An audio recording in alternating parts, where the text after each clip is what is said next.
Bem-vindos a um novo episódio do nosso podcast A Nu e Cru.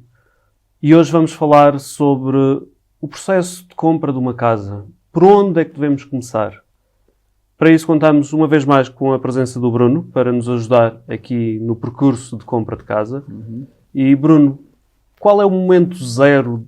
Por onde devemos começar quando queremos comprar uma casa? Muito bem.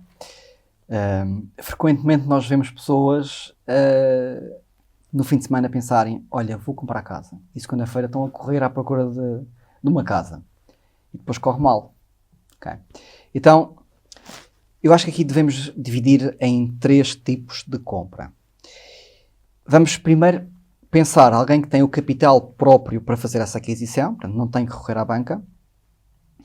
Essa pessoa vai comprar uma habitação para viver. Portanto, aqui a equação é muito simples.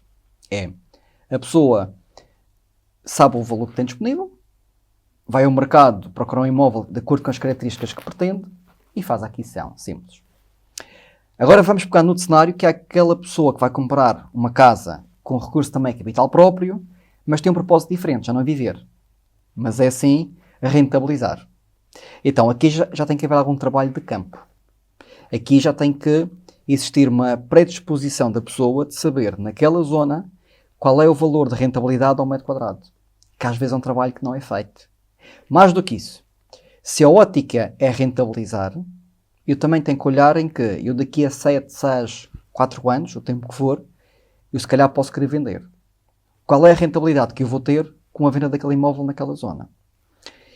Depois temos ainda o outro, que é o terceiro tipo de comprador, que é a maioria de nós portugueses, em que nós vamos comprar uma casa com recurso a financiamento e é uma casa para nós vivermos. Então aqui o processo já tem que ser também diferente. Então de nada serve começar a ver casas sem antes fazer um trabalho de qualificação financeira. Eu primeiro tenho que ir ao banco ou junto a um intermediário de crédito e eu tenho que compreender qual é o valor de prestação para mim que é confortável. Segundo, se esse valor está dentro dos critérios da aprovação do crédito. E terceiro, qual é o procedimento que eu tenho que seguir e com quanto é que eu tenho que entrar de capital próprio. Se eu não tiver presente isto, então eu posso ir ver casas que depois não consigo comprar. Portanto, o que estás a querer dizer é que antes de comprar uma casa é preciso salvaguardar a parte financeira e perceber se vamos entrar com todo o capital ou se vamos precisar de recorrer a financiamento para isso. E diz-me uma coisa, mesmo quando recorremos a financiamento, é necessário termos algum capital próprio. Portanto, Sim. Neste momento já não é possível recorrer à banca para todo o financiamento do imóvel, mais despesas, como antigamente acontecia. Antigamente, claro. Sim, hoje em dia não há essa possibilidade. O valor mínimo de entrada para a aquisição de uma habitação própria permanente é de 10%. E estou a falar a nível do valor para a compra. Imaginemos que eu vou comprar um imóvel de 100 mil euros, eu tenho que entrar com 10 mil euros, que é os tais 10%. O banco vai-me financiar 90 mil euros. Mas, além disto, eu tenho que contar que há despesas legais que eu tenho que pagar ao Estado. Escritura, registros, pagamento de impostos, despesas com o processo bancário, a própria avaliação. Portanto, e isto há um valor inerente a todo este processo. Para as pessoas terem mais ou menos uma ideia, o valor anda à volta de 4%. Okay? Sobre o valor da compra. Imagina uma compra de 100 mil euros, significa que é 10 mil euros valor de entrada, mais 4 mil euros para as despesas todas do processo. Se eu fizer este raciocínio, eu fico sempre com dinheiro suficiente para a operativa toda. Se eu não fizer estas contas, no final depois pode faltar dinheiro. Okay? Faço aqui uma ressalva quanto à questão anterior, que é, muitas vezes há um erro comum que é chegar ao banco e perguntar qual é o máximo que o banco me financia. E o banco vai dizer X. Mas eu tenho que compreender se para o estilo de vida que eu quero ter, se esse valor para mim é confortável ou não. E só depois destas contas todas é que eu posso pensar em realmente começar a ver casas. Muito bem, e após essa parte financeira estar mais arrumada, essa parte de procura de casa, devemos procurar sozinhos, ir para a rua procurar, para a internet, ou devemos procurar a ajuda de uma pessoa especializada, nomeadamente um consultor imobiliário? Ora bem, então não há uma resposta certa e uma resposta errada. são formas diferentes de ver. E aqui também vou pôr 2 cenários. Imagina que eu tenho muito tempo livre e consigo dedicar as tardes dos meus dias, por exemplo, a ir à procura de imóveis. E até sou curioso e vou começar a ler sobre legislação que tem a ver com a compra de venda de casas, com a questão fiscal. Vou ler legislação, por exemplo, sobre crédito de habitação. Então essa pessoa se calhar sozinha consegue encontrar um imóvel para comprar. Mas grande parte de nós não consegue fazer isso. Então, andarmos nós a ver não faz sentido. Nesses casos, nós vamos recorrer a um profissional da área. E esse profissional será um consultor imobiliário. Quando eu vou a esse consultor imobiliário, eu posso ter 2 abordagens diferentes. Eu posso ir com vários consultores e dizer: quem arranjar o imóvel para mim, eu compro esse imóvel. Ou então, eu posso chegar para um agente específico e dizer: eu quero fazer um contrato consigo de exclusividade para você me representar perante qualquer vendedor de propriedade. Isto pode parecer estranho, porque não é comum em Portugal ainda. Mas se for a mercados mais desenvolvidos na parte da mediação imobiliária, como é, por exemplo, o mercado dos Estados Unidos ou da Austrália, isto é prática comum. Que é eu chegar ao pé do agente e dizer: olha, eu vou-te nomear meu agente de comprador. E a partir de agora, o imóvel que eu quero com estas características, o banco dê-me esta resposta e eu preciso deste imóvel. E aquele agente vai ter que assumir comigo um compromisso para ir à procura desse imóvel. Só para termos cá um termo comparativo à nossa realidade. Imagina que eu tenho qualquer processo a decorrer em tribunal e preciso de um advogado para me representar. Imagina que agora eu chegar ao pé de 4 advogados diferentes e eu digo a todos: olhem, eu já falei com X, Y e Z pessoa que também exercem advocacia e aquele que me conseguir resolver o meu processo em tribunal é aquele que eu vou pagar os honorários. Ou então, faço aquilo que é mais habitual, que é, eu vou ao pé de um advogado e digo: olha, eu confio em você, você é que me vai representar. Qual destes 2 cenários é que tu vais ter mais resultado? Neste que vais especificamente com uma pessoa, ele vai trabalhar exclusivamente para ti. Então a mediação não é diferente. Mas por uma questão cultural, isto ainda não está enraizado na nossa cultura. E então achamos que quanto mais pessoas cá estiverem, melhor. Não é verdade. Agora, tem que haver aqui um compromisso muito forte do mediador a dizer: sim, eu consigo ajudar. E se não houver esse compromisso, então aí não vale a pena fazer um negócio com essa pessoa. Muito bem, portanto, há várias formas de procurar casa. E diz-me uma coisa: encontrando a casa ideal, quais são os passos a seguir? Ok.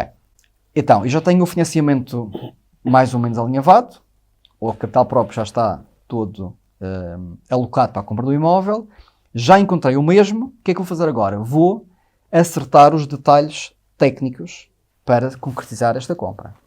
Então, nessa fase, por norma, é onde as pessoas vão acertar todos os detalhes e é feito com isto um contrato de promessa de compra e venda. Basicamente, é um acordo que é feito entre as partes, quem compra e quem vende, onde é dito, por exemplo: eu quero comprar o seu imóvel, vou comprá-lo pelo preço de X, como forma de boa vontade minha, eu já lhe vou dar um sinal de, por exemplo, 10%, e como eu estou a tratar de crédito bancário, eu vou precisar de, por exemplo, 90 dias para fazermos a outorga definitiva da escritura.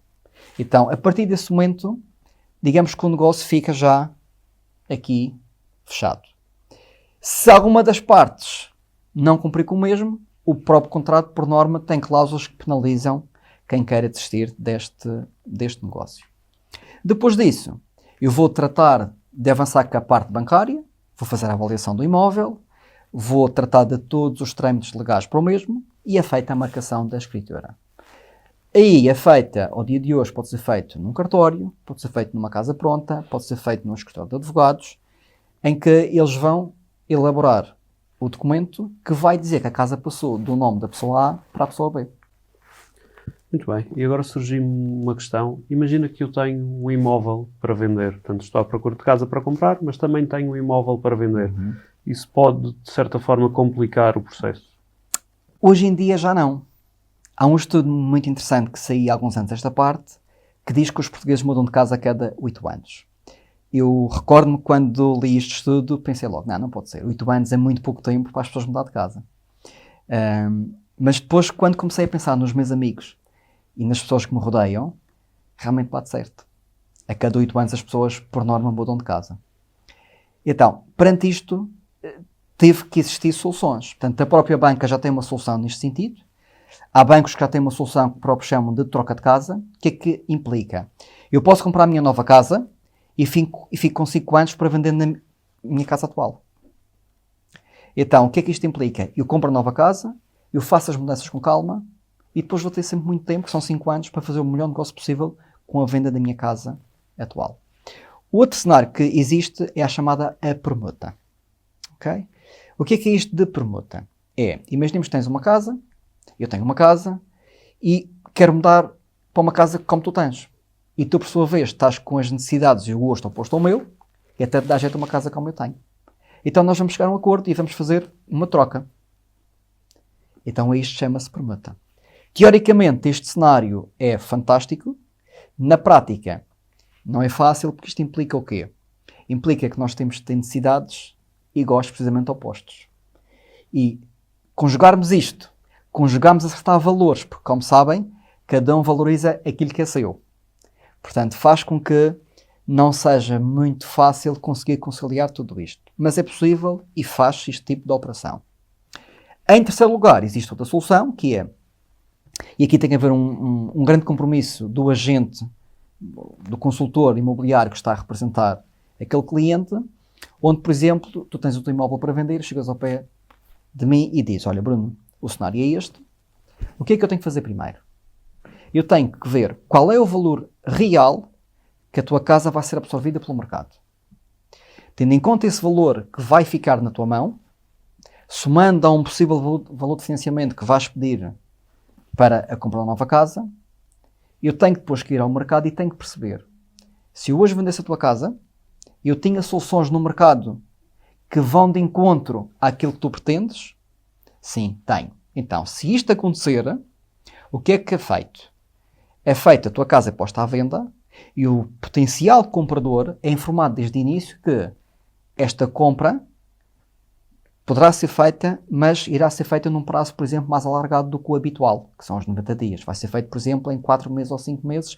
Para quê? Para dar tempo para nós podermos fazer a aquisição da nova propriedade. Então, tu imagina, numa segunda-feira fazes a venda do teu e na quarta-feira já fazes a compra do novo. E isto é uma outra forma também de fazer uma mudança de imóvel quando já tens um e precisas de vendê-lo. Muito bem, Bruno. Portanto, também aí há solução viável para resolvermos as coisas. Claro. Bruno, muito obrigado pela tua colaboração. Hoje ficamos por aqui. Não percam o próximo episódio do podcast A Nu e Cru, vai ser muito interessante.